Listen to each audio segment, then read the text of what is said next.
Morning guys, hope you're all doing well today. So, it is a beautiful day out today, and guess where we're going?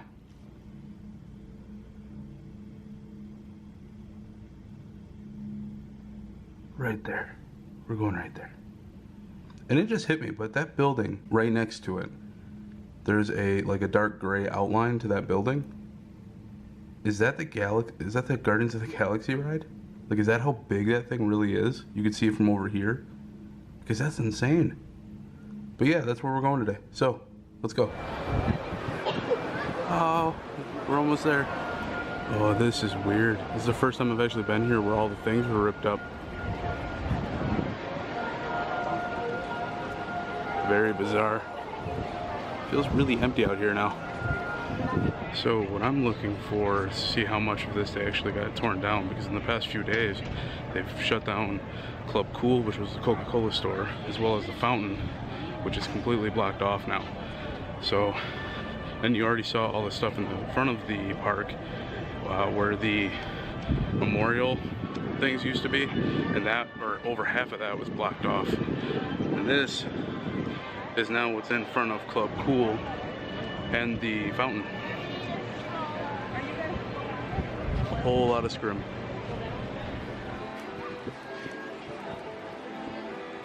Alright, so first stop is going to be Thailand. And this booth was apparently introduced in 2017. Chicken sounds good. Alright, so I went with the marinated chicken. There's a lot going on in here too, especially with the sauce. Let's give it a try. Oh my god, that sauce is amazing. A little strong, but not bad. And the chicken wasn't bad either. There's a whole lot of flavors in here. I'm gonna try and figure them out. All right, so the peanut sauce, or whatever that sauce was, it's a little potent. So it's like after the first few bites, it gets a little too strong, and it kind of overpowers the chicken. It wasn't bad at the start of it, but it's a little too powerful right now. Definitely gonna need something to wash that down with. That was just the sauce. It didn't do too bad with the vegetables, like the fried carrot that was in there. I think it was fried, but with the chicken, it was a little potent, especially with the marinated chicken. So booth number 2 is Islands of the Caribbean, introduced in 2016. The empanada looks really good. Then I noticed they also have a frozen mojito, and that sounds really good today. They're not bad either. That last meal I got was $5. These are about $5.50. And the frozen mojito is the most expensive thing at $10.50. So we'll see what we get. Okay, so I did go with the empanada, which was $5.50, and then I went with the red stripe lager, which was $4.50. And being from Wisconsin, when you pay like $5 or $6 for around that for a beer, I'm thinking like a red Solo cup. It is really, really small. It's like 3.5 inches tall. You can't get much fresher than that. They're grilling it all right back there. Oh my god, that smells delicious. Alright, so the lager.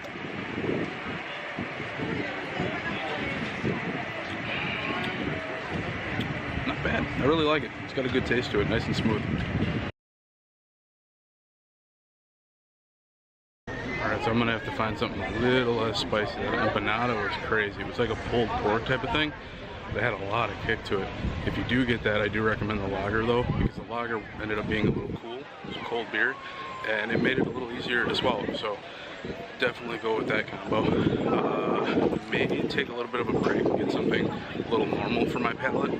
Just stop over at China and get some maybe orange chicken. Okay, so a little bit of a pit stop over at the Alps. This one was introduced in 2019. This is a brand new one. Okay, so venison stew sounds really good. That's $6, served with crushed potatoes. The blueberry and almond tart for $4.50, served with, oh my god, some fancy words that I really don't want to try and butcher. They got plenty of alcoholic beverages over here as well. And then the Lonely Dasani bottled water for $3.50. Alright, so going with the beef stew and the potatoes. That tastes delicious. That is one of the better beef stews I've had. Highly recommend this. And the frozen rosé is really good. It's not over potent, but it's just strong enough to clear the palate like after that beef stew. Not sure it's worth $9 though for this little thing. Alright, so introduced in 1997, you have Africa.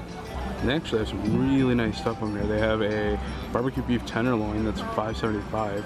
Actually sounds really good. It's got sweet potato, as well as a good lager.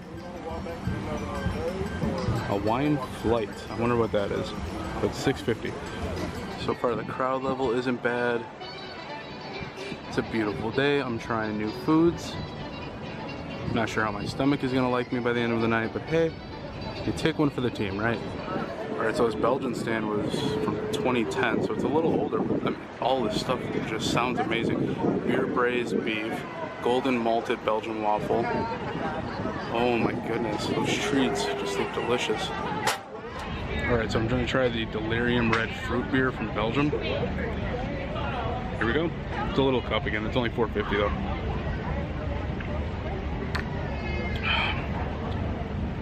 Oh, I'm not sure how I feel about that. I'm guessing cranberry, some sort of very strong cranberry lager. Not a big fan of those type of things. Not bad, just not my exact palate of beer.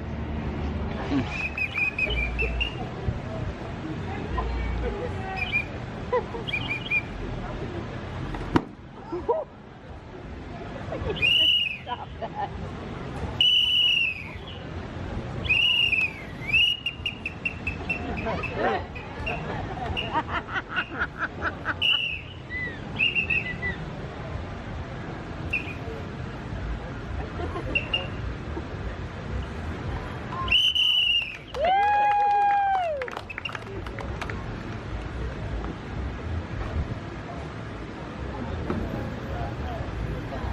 Wait a second. We are all scared for you. Back up.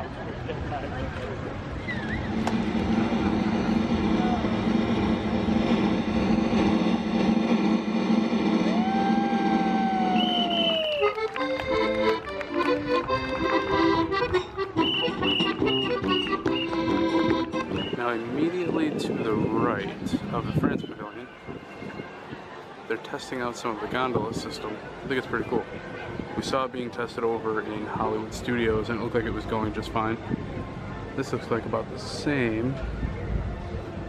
I mean, other than some of the coverings they have to put over the awnings for a little bit of shade, maybe some landscaping. It seems like the majority of this stuff is done exteriorly. I'm not sure about interior though. We'll see. So Appleseed Orchard pours and plates. I think it's this way. We'll find out. So I'm looking at all the things in the Appleseed Orchard. I'm seeing a caramel apple popcorn, frozen apple pie. Then I get to the Cider Boys Lemon Cello Hard Cider. I have no idea where it is. Stevens Point, Wisconsin, represent. So if you go to Canada, right next to the steakhouse is the Appleseed Orchard. So I decided to try the frozen apple pie. This looks delicious for $4.50.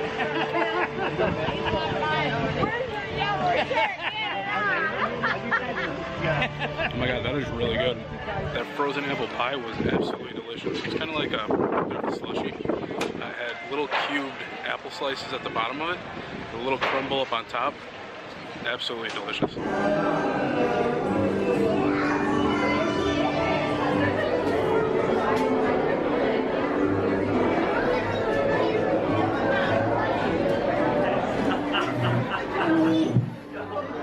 Everyone's going to Elsa's Ice Palace today? Should be a real hoot and a half, yeah?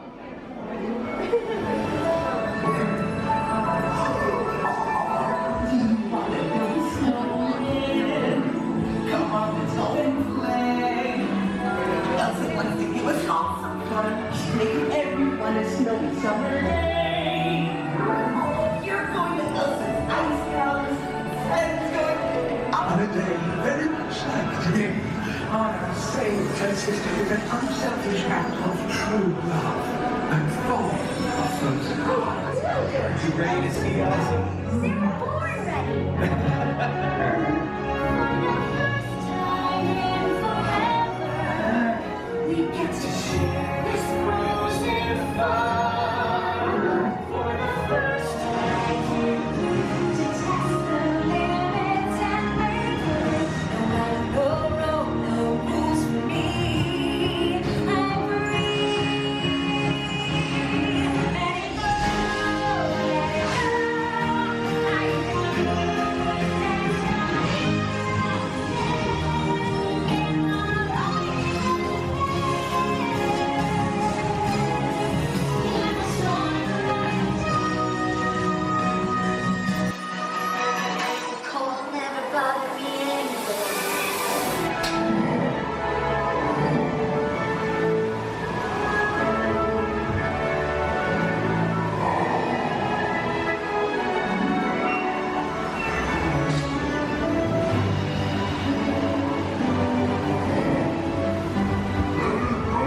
that was 50-minute wait.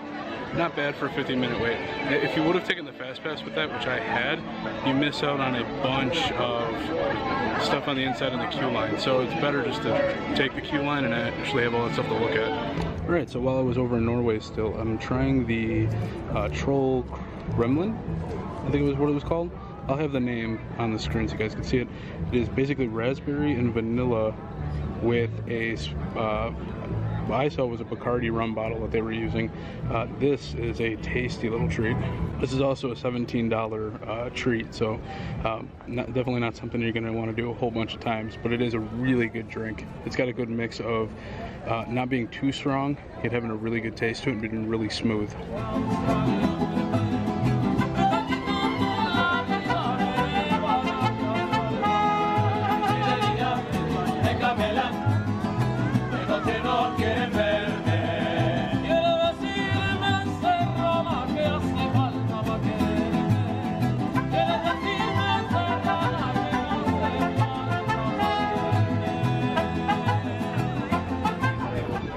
Pretty sad to see everything blocked off on this section. I know they're going to be tearing it down, but would have liked to have seen Club Cool like one more time.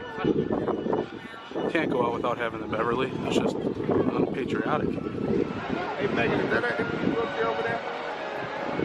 Wheelchair behind there, is that it? So as you can see, we're back at the, I keep wanting to say condo. I don't want to go back to my condo right now. We're back at the resort. I ended up coming back because my feet were killing me. They were throbbing, especially with Animal Kingdom tomorrow. That's going to be a decent amount of walking. So I wanted to give them some time to relax and keep them elevated. That also being said, while I was leaving, the crowd level coming into the park and heading straight back to the Food and Wine Festival and World Showcase, as well as Illuminations, that's probably what they were staying for, was huge. There were a lot of people. In fact, today was the first day that I've been down here where I had wait times for a ride over 30 to 40 minutes. And that was for Frozen Ever After. I love doing that. I had a fast pass for it for a much later time in the day, but I figured by the time I get done with the ride, that 50 minutes, I'll still have, like, it still won't even be close to my fast pass. So I did that, and I'm happy I didn't use the fast pass because for one, it was AC. So I got to stand there in an AC building when it's like 96 degrees out. And on top of that, it actually has a pretty decent looking queue. And with fast passes, you miss all that stuff. You don't see it. So if you get a chance, if the line is less than 30 minutes or 40 minutes, I would take the queue. Unless it's outside. If it's like the Tower of Terror, where there's basically no shade whatsoever, and like over half of it is outside, then I would use the fast pass. This, on the other hand, I actually really liked it. I'm a little bummed that I didn't stay for Illuminations, but on the plus side, I can see Illuminations every single night if I really want to from my room. I mean, I'm facing Illuminations every night. That being said, Illuminations to me is one of the most amazing shows I've ever seen here at Disney, and it was by far my favorite. I have a very strong connection with that show. I'm really sad that they're going to be taking it away at the end of the month. Kind of bummed. I feel it did an amazing job of showing the unity that every living creature on this planet has, and the duty we have with the world and keeping it good in the way it is, and helping things that aren't good and making them good again, and just showing the caringness of the world.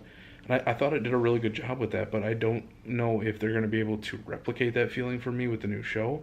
I hope they do. Hopefully the next time I come down, I'll be able to see the new show. So there's a plus, I guess. As for the food and wine portion of Epcot today, which was the main purpose for going there, oh my god.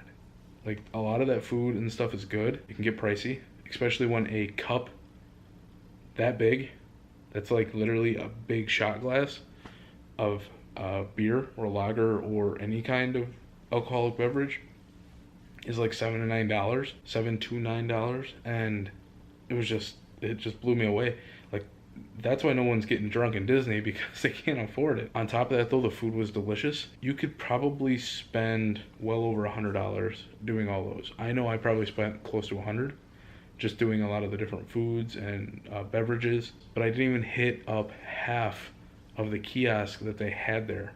If I had to pick one event to go to, it honestly would be this event. To me, it beats out the art festival as well as the Home and Garden show. It's an amazing show, and there's a lot to do. So I highly recommend that. But we have Animal Kingdom tomorrow. I need to get some sleep. I need to let my feet relax for the rest of the night, watch some Home Improvement, and pass out. And I will see you guys tomorrow.